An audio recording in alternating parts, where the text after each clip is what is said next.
For most women, they accept their periods as normal, albeit somewhat of a nuisance sometimes, but it reminds them of their health and the potential of motherhood and a family. But for some women, periods can be a real problem in terms of pain and bleeding, which is where the over-the-counter drugs and oral contraceptives come into play. When a woman enters her 40s, there are two things most commonly in my experience that are expected to happen to her periods. They'll tend to get heavier and they'll tend to get closer together. Now, for some women, they just need some reassurance. Other women are bleeding so much that they actually drop their blood count. And these are women that typically wind up with a hysterectomy, at least in the past. And other women, even though they're not dropping their blood count, they're bleeding so often and for such a length of time that the quality of her life is greatly diminished.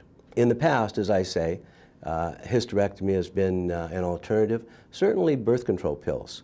But many women don't want to take the birth control pill. They've got side effects from the birth control pill.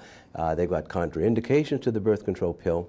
So in the early 90s, a new modality was developed called an endometrial ablation, whose one function was to attempt to destroy or ablate this thin lining, the endometrium, so that a woman cannot bleed, an outpatient procedure.